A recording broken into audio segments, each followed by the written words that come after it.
চলছে, শুধুমাত্র সময়ের অপেক্ষা।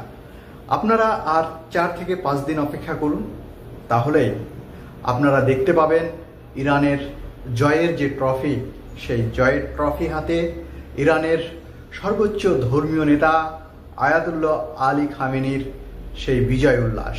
আপনারা ইতিমধ্যে জানেন তুরস্কের আঙ্কারা শহরে আমেরিকা এবং ইরানের মধ্যে অলরেডি টেবিল বৈঠক শুরু হয়ে গেছে। কেন না, তো ইরানের হাতে পায়ে ধরে আমেরিকা শেষ পর্যন্ত আত্মসমর্পণ করতে বাধ্য হলো। যুদ্ধ নয়, আমরা একটা টেবিলের বৈঠকের মধ্য দিয়েই সমাধান করতে চাই।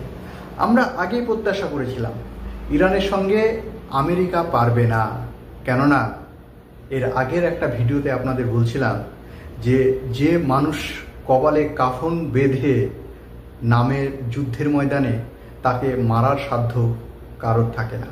আর সেটাই সত্য করে ইতিমধ্যেই আমরা দেখতে পাচ্ছি তুরস্কের আঙ্কারায় বৈঠক চলছে, আর মধ্যস্থতা করছে সেই তুরস্ক। ইরানের সক্ষমতা সব দিক থেকে সেটা প্রমাণ করে দিয়েছে শুধুমাত্র এই যুদ্ধ খেলার মধ্য দিয়ে। আমেরিকা শেষ পর্যন্ত লেজ গুটিয়ে পালাতে বাধ্য। হরমুজ প্রণালীতে যখন সাবমেরিনের মতো ভয়ঙ্কর অস্ত্র প্রদান করেছে ইরান, তখন আমেরিকার যে ইউএসএস আব্রাহাম লিঙ্কনের সেনাপ্রধান, আমেরিকার প্রধান সেনাপতি আমেরিকার ট্রাম্প সরকারকে কাকুতি মিনতি করে অনুরোধ করে বলেছে আমরা আর এগোতে পারছি না। আর এই কথাকে শিলমোহর দিয়ে শেষ পর্যন্ত আপনারা জানেন হরমুজ প্রণালী থেকে অনেকটা দূরে আরব সাগরের দ্বার প্রান্তে দাঁড় করিয়ে রেখেছে এই ইউএসএস আব্রাহাম লিঙ্কনকে। শেষ পর্যন্ত যুদ্ধ যে খেলা, সেই খেলাতে আমেরিকার যে ভয়ঙ্কর রকমের পতন, সেটা গোটা বিশ্ব দেখেছে। গোটা বিশ্ব বুঝতে পেরেছে এই মুহূর্তে ইরানের হাতে যে পরিমাণে মিসাইল আছে, তাতে আমেরিকা ভয় পেয়েছে। মিসাইলের পরিমাণ এত বেশি, মশা এবং মাছির মতো উড়ে উড়ে গিয়ে মিসাইলের আঘাতে আমেরিকার স্বপ্নের সেই রণতরী আব্রাহাম লিঙ্কন ভেঙে চৌচির হয়ে যাবে, শরীর সারিতে পরিণত করে দেবে এই আরব সাগরের মাঝখানে। আব্রাহাম লিঙ্কন আর আমেরিকার মাটিতে ফিরে যেতে পারবে না, সেটা প্রমাণ করে দিয়েছে।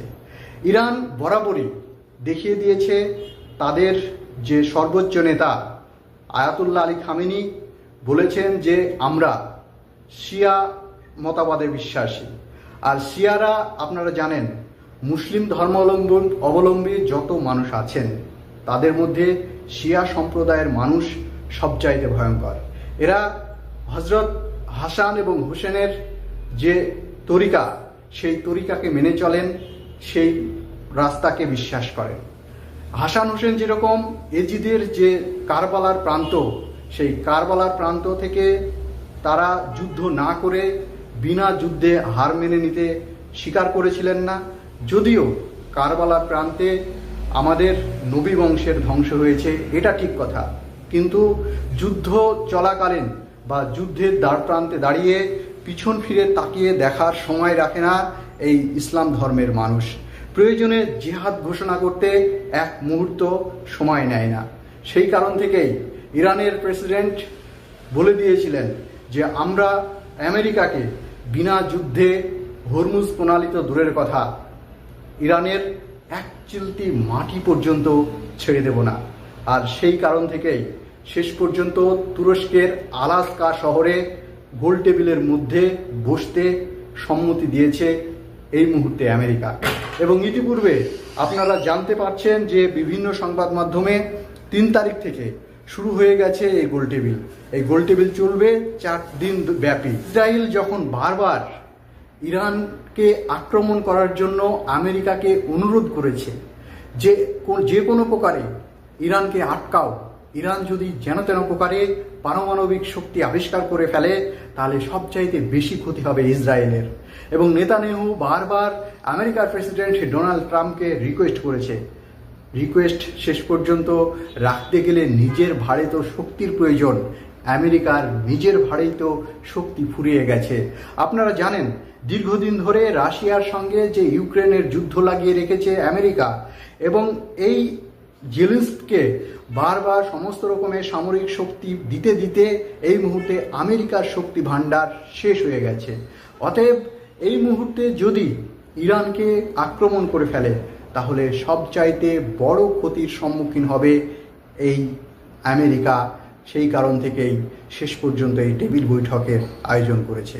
1979 সালে ইসলামিক রেভলিউশনের মধ্য দিয়ে ইরানের যে ধর্মীয় নেতা আয়াতুল্লাহ রুহুল্লাহর যে উত্থান, এবং সেই উত্থান অব্যাহত রেখে এই মুহূর্তে সর্বোচ্চ ইসলামিক রেভলিউশনের নেতা আয়াতুল্লাহ আলী খামেনি যেভাবে জোর গলায় তার সমস্ত শক্তি প্রদর্শন করেছে, এবং শুধুমাত্র শক্তি প্রদর্শন করেই ক্ষান্ত থাকেনি, বিশ্বের শক্তিধর দেশ রাশিয়া এবং চীনকে পাশে নিয়ে সমস্ত মধ্যপ্রাচ্যের দাদা হয়ে উঠছে ইরান, এটা বলা বাহুল্য। আপনারা জানেন কিভাবে পরাজয়কে জয়ের সম্মুখীন করে নিয়ে যেতে হয়, সেটা ইরান দেখিয়ে দিয়েছে। এর আগে যখন 2025 সালে ইরানের উপরে হামলা করেছিল আমেরিকা, তারা দাবি করেছিল ইরানে যে পারমাণবিক শক্তি তৈরি করার কারখানা সেগুলি ধ্বংস করে দিয়েছে। ইরান পক্ষান্তরে বলে দিয়েছিল আমরা এই ধরনের পারমাণবিক শক্তি যেগুলো আছে, আমাদের যে পরিমাণের এখনো পর্যন্ত অস্ত্র ভাণ্ডার আছে, সেখানে এক চিলতি পরিমাণ ক্ষতি করতে পারেনি আমেরিকা।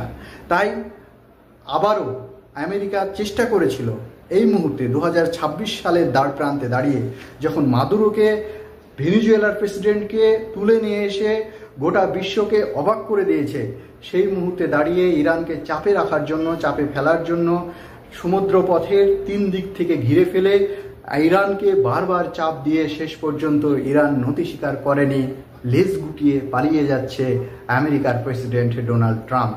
আমরা দেখেছি পশ্চিমারা কিভাবে ইরানের উপরে বারবার একটার পর একটা স্যাংশন লাগিয়ে শেষ পর্যন্ত ইরানকে যখন আটকাতে পারল না, IRGC যেটা ইরানের সর্বোচ্চ শক্তিশালী সামরিক বাহিনীকে কুখ্যাত জঙ্গি তকমা দিতে পিছুপা হটেনি এই ইউরোপিয়ান ইউনিয়ন যখন ইরানের এই IRGCকে জঙ্গি তকমা দিচ্ছে, পক্ষান্তরে আবার ইরান ইউরোপের যে সমস্ত সেনাবাহিনী আছে তাদেরকে জঙ্গি তকমা দিয়েছে।